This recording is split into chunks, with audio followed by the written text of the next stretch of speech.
hi friends इनकी நம்ம பார்க்க போற ரெசிபி ஒரு ஈஸியான ஈவினிங் ஸ்நாக்ஸ் ரெசிபி தான் பண்ண போறோம் எக் போண்டா அதுக்கு ஒரு பெரிய கப் அளவுக்கு வடிச்ச சாதம் எடுத்துர்க்கேன் ஒரு பச்சை மிளகாய் பொடியை கட் பண்ணி எடுத்துர்க்கேன் ரெண்டு முட்டை 1/2 கப் அளவுக்கு கடலை மாவு கொஞ்சமா பொடியா கட் பண்ண கறிவேப்பிலை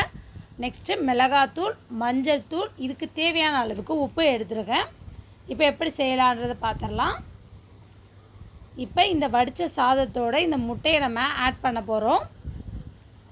நம்ம சேனலை ஃபர்ஸ்ட் டைம் பார்க்குற வியூவர்ஸாக இருந்தால் நம்ம சேனலை மறக்காமல் சப்ஸ்கிரைப் பண்ணிக்கோங்க அது பக்கத்தில் இருக்க பெல் ஐக்கானை கிளிக் பண்ணிங்கன்னா ஆல்ன்ற ஆப்ஷன் வரும் அதை கிளிக் பண்ணிங்கன்னா நான் தினம் போடுற வீடியோஸ்லாம் உங்களுக்கு நோட்டிஃபிகேஷனோடு வரும் இப்போ இதுக்கு தேவையான அளவுக்கு உப்பு ஆட் பண்ணிக்கிறேன் நான் இது மாதிரி மேஷர் வச்சு இதை நல்லா மேஷ் பண்ண போகிறேன் சப்போஸ் உங்கள்கிட்ட மேஷர் இல்லைன்னா நீங்கள் கீரை கடையிற மத்து வச்சு கூட நல்லா மசிச்சு விட்டுலாம் இதை நல்லா மசிஞ்சிடணும் இது ரொம்ப ஈஸியான ஈவினிங் ஸ்நாக்ஸ் ரெசிபி பொதுவாக பார்த்தீங்கன்னா சாதம் முட்டை வீட்டில் இருக்கும் அதை வச்சு குட்டீஸ்க்கு ஈவினிங் டைம் ஸ்நாக்ஸ் ரெசிபியாக டக்குன்னு செஞ்சிடலாம் இப்போ இதனால் நான் மேஷ் பண்ணி எடுத்துட்டேன் இது கூட நான் கடலை மாவை ஆட் பண்ணிக்கிறேன் நெக்ஸ்ட்டு கறிவேப்பிலை நீங்கள் சப்போஸ் கொத்தமல்லி புதினா கூட நீங்கள் ஆட் பண்ணிக்கலாம் இது கூட பச்சை மிளகாவையும் ஆட் பண்ணிடுறேன்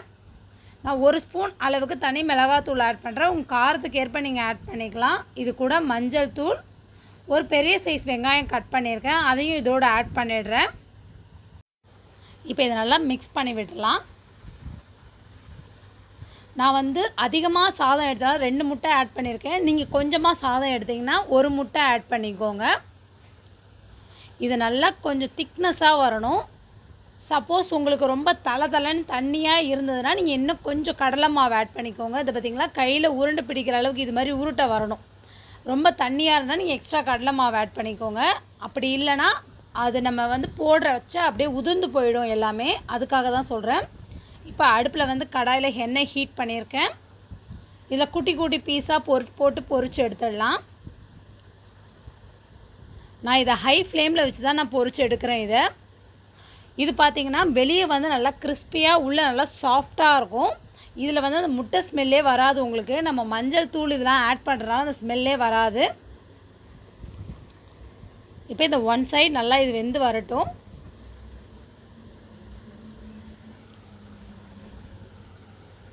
இப்போ இதை டர்ன் பண்ணி விடுறேன் உங்கள் ஃப்ரெண்ட்ஸ் ரிலேட்டிவ்ஸ் சமையல் தெரியாத பிகினர்ஸ் இருந்தாங்கன்னா இந்த வீடியோவை அவங்களுக்கு ஷேர் பண்ணுங்கள் இந்த வீடியோ உங்களுக்கு ரொம்ப யூஸ்ஃபுல்லாக இருக்கும்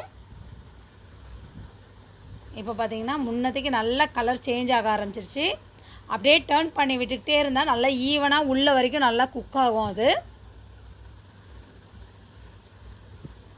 இப்போ இது ரெடி ஆகிடுச்சு நான் இதை ஒரு பிளேட்டில் மாற்றிடுறேன்